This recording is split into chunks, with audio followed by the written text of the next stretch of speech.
Hi everyone, welcome to another video review. This is the Yolopark Transformers AMK Pro Series model kit, Nemesis Prime. You can see him there in front of his box. We'll go ahead and put him off the side real quick. And yeah, the box is here. Here you got, a nice little bit of artwork of Nemesis Prime there, kind of leaping into action and whatnot. You got that whole thing going on. Got the whole thing on. I got limited edition here, Transformers, and kind of the purple Decepticon thing, Nemesis Prime, Yolopark die cast right there. 20 centimeter model kit. Decepticon's 40 years anniversary. Also, more than meets the eye. Hey, a little bit of crushed bit because Yolopark can't ship their stuff very well. You got 48 years anniversary, or 40th anniversary logo there. You got Transformers right there.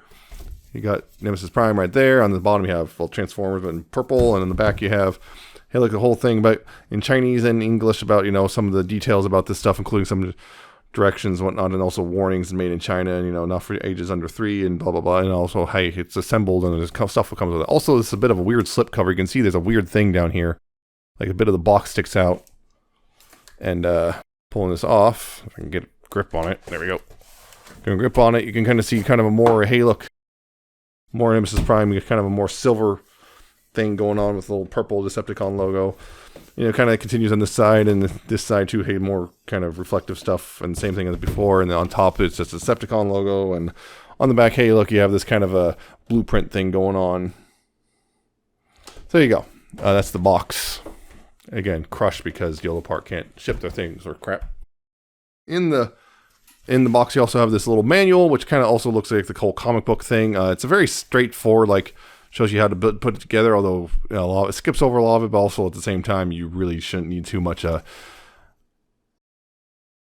trouble with that. Shouldn't have too much trouble with that. But also, there's a bit of picture there and more instruction than back here. And it also comes with this little card with some QR codes on it, which, yeah, kind of a, hey, look, here's our social media for Yolopark. Just basically that's all it does.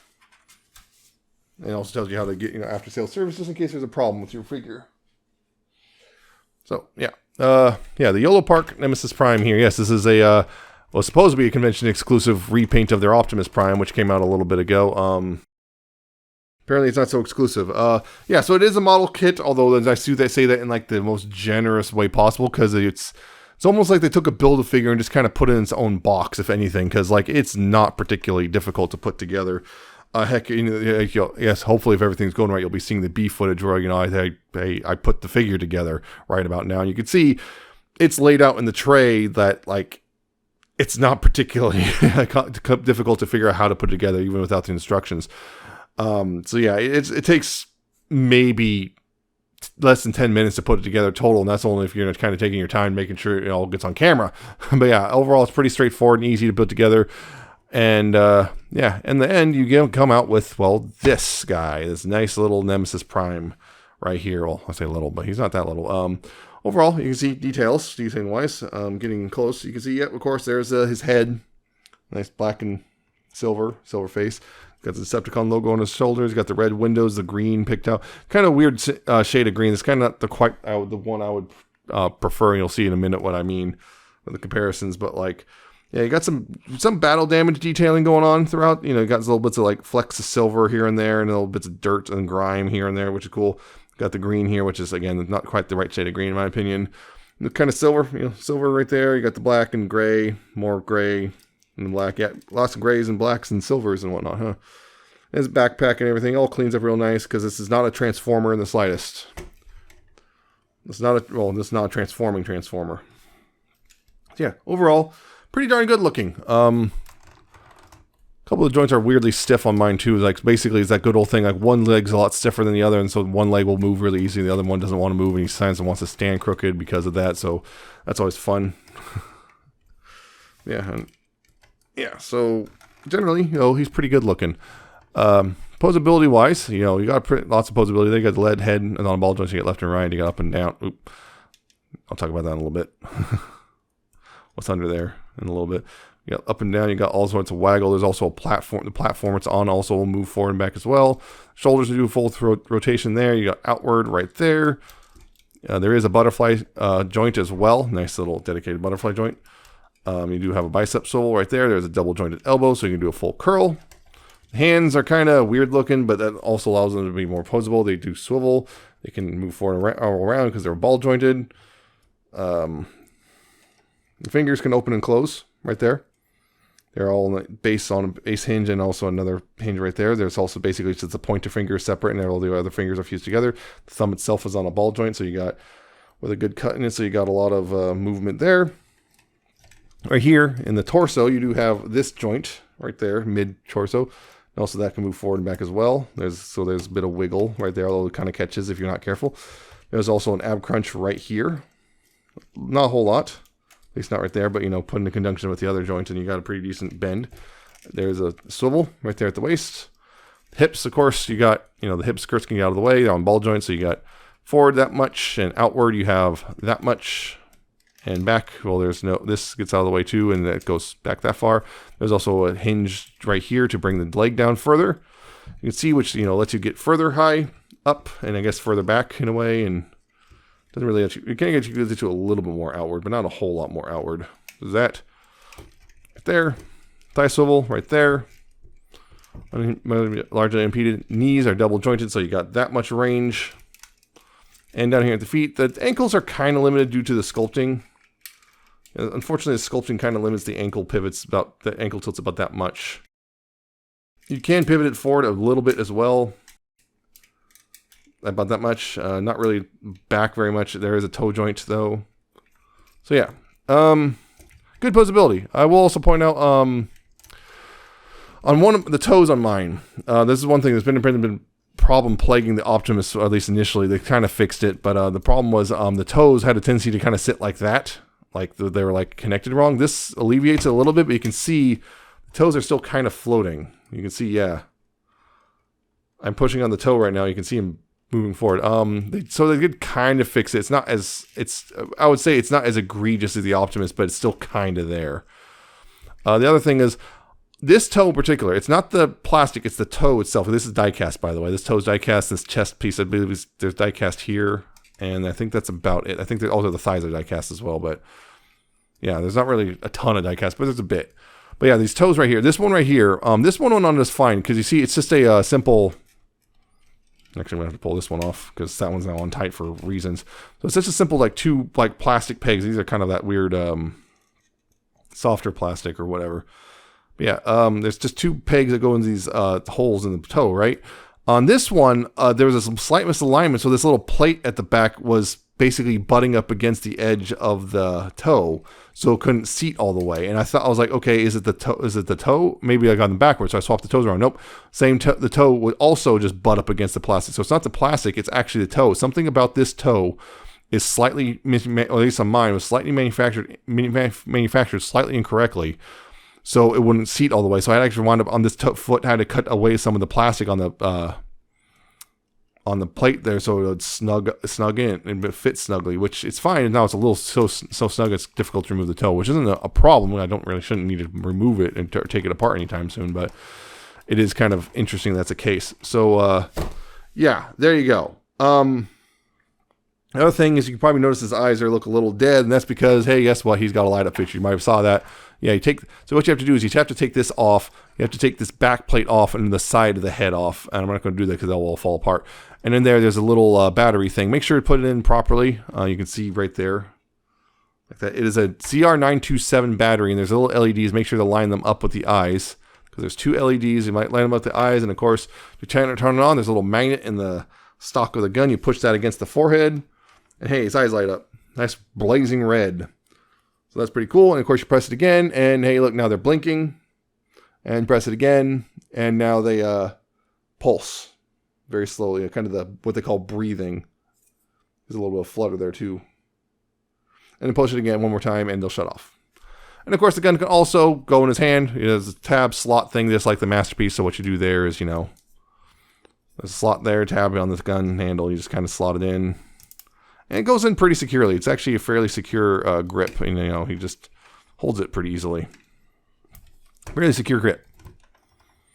So there you go on that front. And he also has a couple other accessories, namely his axe, which, hey, look, that's a ball joint. What you do there, of course, is pretty straightforward. You just pop the hand off. It's a ball joint.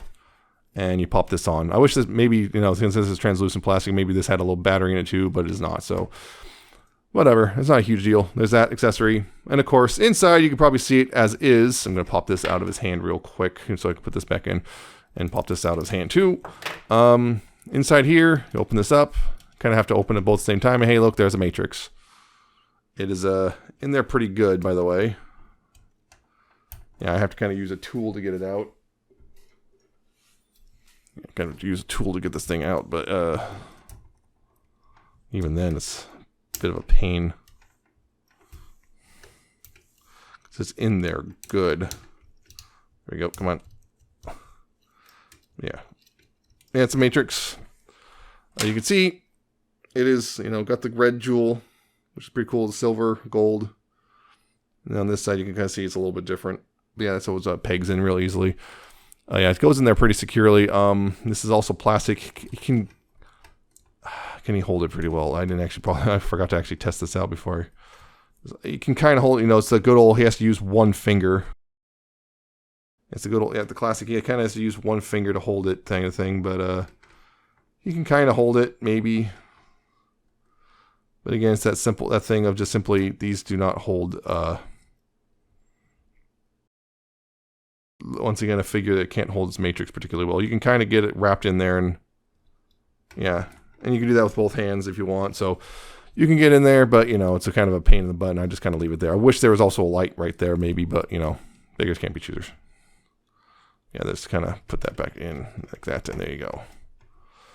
And that's one other accessory there. And, of course, he also has, hey, look, a little Megatron. Pretty cool. And actually, the fun thing is that's removable. There's a tab still there. It should be the other way around. Tab goes, tab on this goes in the slot on there. That would be a little better looking. That's not removable.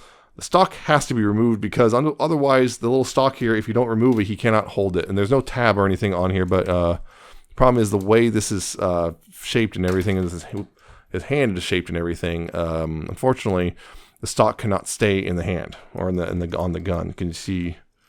If you line up the finger with the trigger and everything, you can see that there's where the stock would be, and yeah, that kind of would bump right into the arm. So there's that. But, it's, it's a little disappointing, but it's not the end of the world. And finally, there is a stand, a display stand. You also have to assemble. It comes with a little Decepticon piece right there, and it's adjustable right there. You got that. You can see adjust these, so you got to remove the screws. If you remove the screw here, you can then, move this down. You can put it all the way down if you want. This is supposed to be twistable, but it is very tight and it's kind of scary to move, so I don't like to move it very much. That's rotatable right there. I kind of also wish there's, you can put in any one of these pegs. I kind of almost wish, because there's an empty spot here, that there's like a spot to clip them like Megatron in and whatnot, but whatever. And of course, yeah, it's just a simple, you can see, man, that's kind of scary tight.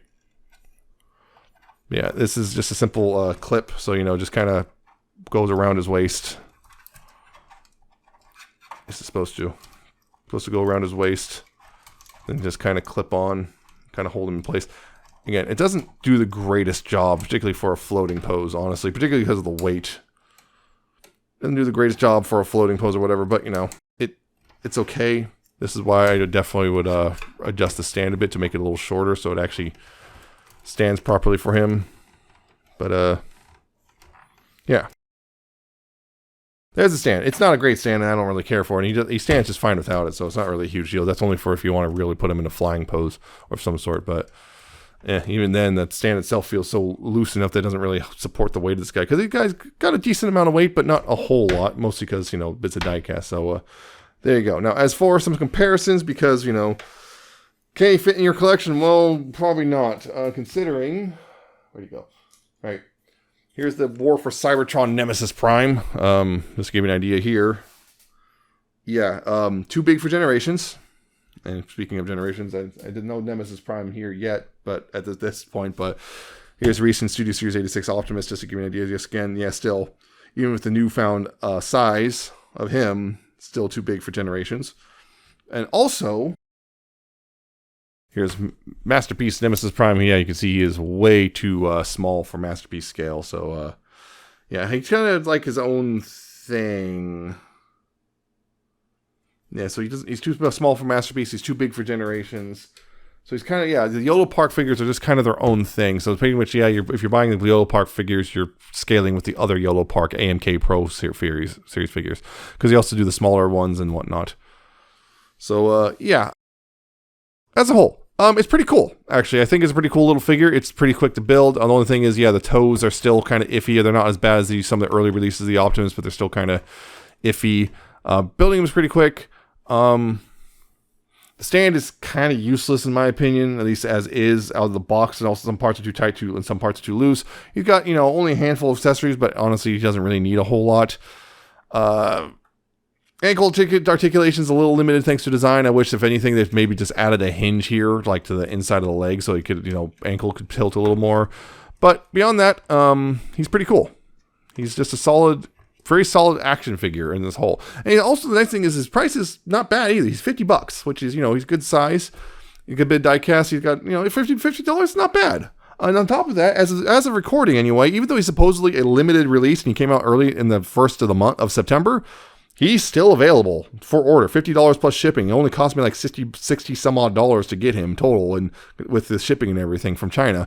The only thing is, as you saw the box, they don't do the greatest job of packaging.